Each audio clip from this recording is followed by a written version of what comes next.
You're listening to Just a Dude podcast with your host, Nathan. Sit back, relax, and enjoy the show. Let's roll.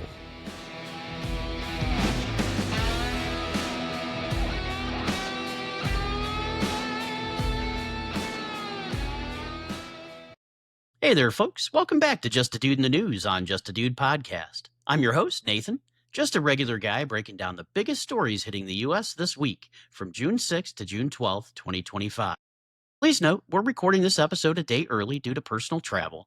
We're keeping it chill, keeping it real, and diving into what's making waves across the country. No fluff, no bias, just the facts with a little bit of a laid-back vibe. Plus, we've got a bonus story today about something brewing for the weekend, so stick around.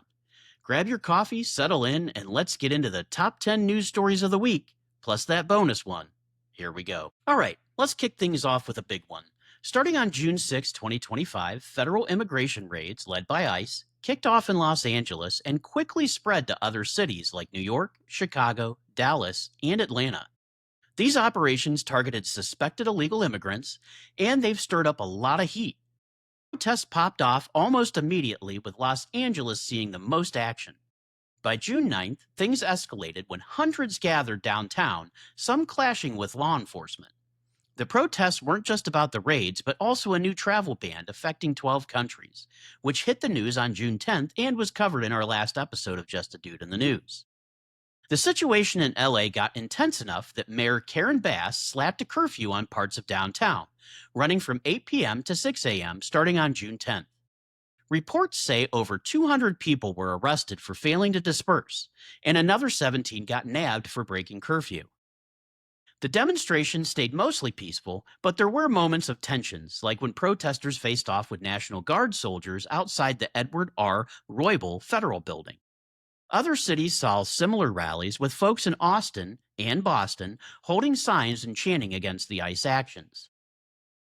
What's driving this? Well, the raids are part of a broader push to enforce immigration policies, but critics argue they're disrupting communities and targeting vulnerable groups like day laborers. For example, on June 7th, raids hit a Home Depot in Paramount, California, where workers gather for short-term jobs. Supporters of the raids say it's about upholding the law, while protesters, including union members, are calling for more humane approaches. The debate's heated, and it's not slowing down anytime soon. This story's got legs, folks. As of June 12th, protests are still spreading, and there's talk of even more planned in major cities for the weekend. The curfew in LA is still in place, and some are questioning the use of military forces like the Marines, who were deployed to the streets on June 11th. It's really a complex issue with a lot of voices shouting to be heard, so stay tuned because this one is far from over. Next up, some economic news that's got Wall Street buzzing. On June 11, 2025, the U.S. and China announced a deal to ease trade tensions after talks in London. This framework is all about rolling back some tariffs and setting up a 90-day window to work out a bigger plan to balance the trade. It's a follow-up to a temporary truce hashed out in May, and both sides are calling it a step towards stabilizing global markets. The talks weren't just handshakes and smiles. Tariffs have been a sore spot, hitting everything from electronics to groceries, and the World Bank even slashed its 2025 global forecast to 2.3% because of the uncertainty. Investors, though, seemed stoked, with the S&P 500 climbing 0.55% on June 10th, partly because of optimism around this deal. Tesla stock, for instance, got a nice boost as folks bet on smoother trade flows. Why does this matter to the average Joe? Well, tariffs have been creeping into your wallet. Economists estimate U.S. households could be shelling out an extra $2,500 this year because of higher import costs. This trade truce could ease some of that pressure, but it's not a done deal yet. The framework's got to hold, and both sides need to keep talking to avoid another trade war flare-up. As of June 12th, the vibe is cautiously optimistic. The agreement's being hailed as a win for diplomacy, but there's still work to do. If this holds, it could mean lower prices on some goods, but if it falls apart, we might be back to square one.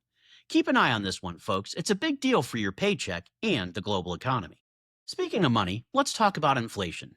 The Consumer Price Index, or CPI, showed a 2.4% annual increase in May 2025, up slightly from 2.3% in April. That's according to the Bureau of Labor Statistics, who dropped their report on June 11th. Now, it's not a huge jump, but economists are pointing to tariffs as a big reason why prices might climb higher in the coming months. What's going up? Grocery items like beef and coffee are costing more, and housing is getting pricier too. On the flip side, gas prices dropped 12% from last year, and stuff like clothing and airline fares are down a bit. Core inflation, which ignores food and energy, held steady at 2.8%. The catch, those tariffs we just talked about are already nudging prices up, and folks like Walmart are warning of price hikes on everyday goods. Wall Street's watching this closely as well. The Federal Reserve got a meeting on June 18th, and most bets are they'll hold interest rates steady, especially with the tariff talk. Economists say we're in a calm before the storm moment, where inflation's tame now, but could spike later. The Yale Budget Labs even saying tariffs could cost the average household a couple grand this year. So, what's the takeaway? Prices are creeping up and tariffs are a big wild card. If you're budgeting, maybe keep an eye on those grocery bills and brace for some changes. We'll know more when the Fed makes its next move, but for now, it's a waiting game. All right, let's shift gears to something global. Oil prices jumped over 4% on June 11th, hitting a 2 month high. Why? Reports came out that the U.S. might evacuate its embassies in Iraq due to security concerns in the Middle East. That's got markets spooked, and when markets get spooked, oil prices tend to climb. The Energy Information Administration also reported that U.S. crude inventories dropped by 3.6 million barrels last week, which added fuel to the price surge. Brent crude and West Texas Intermediate both saw big gains, with prices hovering in the low to mid 60s, according to JP Morgan's 2025 forecast. That's a big deal for anyone filling up at the pump or heating their home. This isn't just about geopolitics. Higher oil prices hit everything from transportation to manufacturing, which could mean pricier goods down the line. Plus, with inflation already as a concern, this could add more pressure on wallets. The Middle East situation's been volatile for a while, but its latest news has folks on edge about what's next. As of June 12th, the situation's still fluid. If tensions ease, we might see prices stabilize and go down a bit, but any escalation could keep pushing them up. For now, it's a reminder of how connected global events are to what we pay at the gas station. Keep an eye on these headlines, folks, as they definitely will impact your wallet in the days to come. All right, let's head back to LA, where things took a wild turn on June 11th. The U.S. Marines were deployed to the streets of Los Angeles with the authority to detain civilians as protests over those ICE raids kept going. This came after 6 days of mostly peaceful demonstrations that saw some looting and vandalism. That doesn't seem mostly peaceful to me. Anywho, the move sparked a legal battle with state and city leaders pushing back hard. Mayor Karen Bass and others have called the military deployment overkill, especially since the protests were largely contained to a few blocks downtown. Sure, only a few blocks were burning. On the other hand, proponents see this as a failure to protect the citizens of Los Angeles and that the National Guard would not be needed had local government done their job and upheld their oath. The curfew is still in effect, and on June 10th, hundreds were arrested, mostly for not dispersing when told. The presence of Marines and National Guard troops has amped up tensions, with some protesters saying it's escalating things unnecessarily. This is a rare move, folks. Deploying active duty military to U.S. streets isn't something you see every day, and it's got people talking about civil liberties and federal overreach. The protests, which started over immigration enforcement, have now morphed into a bigger debate about how far the government should go to maintain order. As of June 12th, the Marines are still out there, and the legal fight's heating up. Some are calling for de-escalation, while others say the feds are just doing what's needed to keep the peace. It's a messy situation, and we'll be watching to see how it plays out. Sticking with the protest theme, the anti-ICE demonstrations that started in LA have gone national by June 11th. Cities like Seattle, Los Angeles, New York, Denver saw rallies with some turning tense. Saw rallies with some turning tense. In New York Police Department officers used pepper spray to break up crowds outside federal buildings, while Seattle and LA saw police clearing protesters to enforce curfews. The spark? Those darn ICE raids again we talked about earlier. Plus, the new travel ban. Protesters are rallying against what they see as aggressive immigration policies, with union leaders and activists like SEIU's David Hureta becoming a focal point. In Boston, folks gathered at City Hall Plaza, and in Austin, they marched to the J.J. Pickle Federal Building. Most events have been peaceful, but arrests are piling up, especially in Los Angeles, where it's been less than peaceful. What's interesting is how this has unified different groups. You've got labor unions, community organizers, and everyday folks out there, all pushing back against the raids. But there's another side. Some argue these operations are necessary to enforce immigration laws and keep communities safe. It's a divide that's playing out in real time. By June 12th, the protests show no signs of slowing. More events are planned over the coming days, and the national spotlight's on how this will resolve. Will the feds double down, or will cooler heads prevail? We'll keep you posted. Let's talk money again. On June 10th, a Federal Reserve official, Raphael Bostic, from the Atlanta Fed, said it's time to pump the brakes on interest rate cuts. With inflation ticking up and trade wars heating up, the Fed's playing it cautious. The next meeting's on June 18th, and Wall Street's betting they'll keep rates steady. Why the pause? There's just too much uncertainty at the moment. The May CPI report showed inflation at 2.4%, and those tariffs we mentioned could push it higher. Plus, unemployment's a question mark, and the Fed wants more data before making moves. Jerome Powell, the Fed chair, has been clear they're watching inflation closely to hit that 2% target. This matters to you because interest rates affect everything. Mortgages, car loans, credit cards. If rates stay high, borrowing's more expensive, which could slow down big purchases or home buying. On the flip side, keeping rates steady might help tame inflation without tanking the economy. It's a tightrope walk, really. As of June 12th, all eyes are on that June 18th meeting. Economists are split on what's next, but for now, the Fed's saying, hold up, let's see where this goes. If you're planning any big financial moves, might be worth waiting for more clarity. Moving on to Wall Street, they had a great day on June 10th with the S&P 500 climbing to 6,038.81 points, up 0.55%. The big driver? That US-China trade truce we talked about earlier. Investors are feeling hopeful that cooler heads will prevail, and companies like Tesla saw their stocks pop off. But it's not all rosy. The World Bank's warning about slower global growth, down to 2.3% for 2025, keeping things in check. Tariffs and trade uncertainty are still looming, and not every stock was a winner. JM Smucker's shares, for example, tanked 15.6% after a weak profit forecast. Meanwhile, biotech like Insmed jumped nearly 29% on good drug trial news. This market swing shows how sensitive things are right now.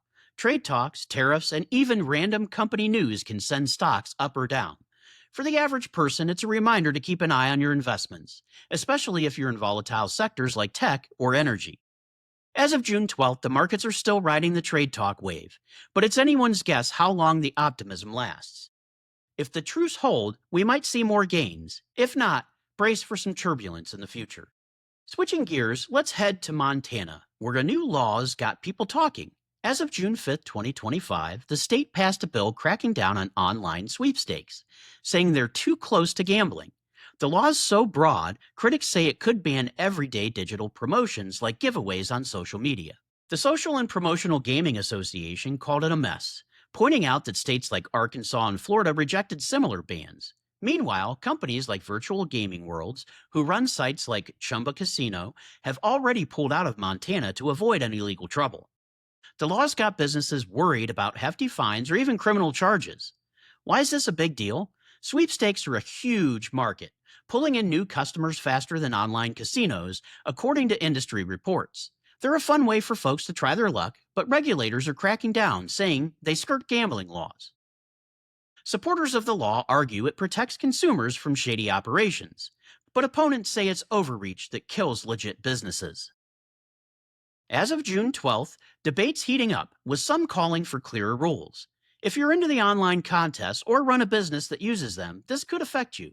Montana's law might inspire other states, so keep an eye out for changes where you live and work. On a somber note, on June 11, 2025, the world lost Professor Mahmut Gazi Yasargil, a pioneer in neurosurgery at age 99.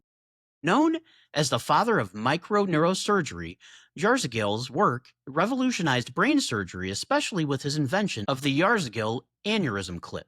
Born in Turkey in 1925, he changed how doctors treat brain aneurysms and epilepsy.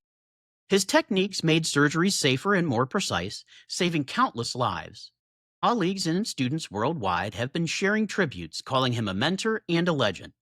The clip he developed is still used today, and his research laid the groundwork for modern neurosurgery.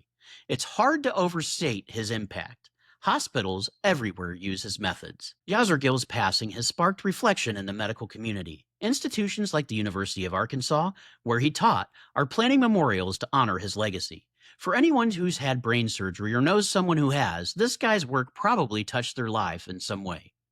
As of June 12th, the tributes keep coming in, and his influence will live on in operating rooms worldwide. Rest in peace, Professor, and thanks for everything. All right, folks, we're throwing in a bonus story today because there's something brewing that's got a lot of people talking. Word on the street, and by the street, I mean the internet and news outlets, is that this Saturday, June 14th, 2025, could see some major action with anti-Trump protests planned across the U.S. They're calling it No King's Day, and it's tied to a big military parade in D.C. for the Army's 250th anniversary. But here's the deal. There's chatter about these protests turning heated, maybe even riot-level chaotic. So let's unpack this, keep it chill, and figure out what's credible. First off, the protests are real and organized. A group called 50501, short for 50 Protests, 50 States, One Day, is behind this along with others like Refuse Fascism. They're planning rallies all over 1,500 cities, from big spots like LA and New York to smaller towns. The goal? Push back against Trump policies, especially the immigration raids we talked about earlier, and what they call a hostile government takeover. Posts on X and reports from outlets like Newsweek and ABC 7 Los Angeles say millions might show up, with a big focus on D.C., where Trump's parade is set to feature tanks, troops, and flyovers. Organizers are fired up, saying this is about rejecting authoritarianism and defending democracy. Now, about that riot potential. Here's where it gets murky, but credible enough to talk about.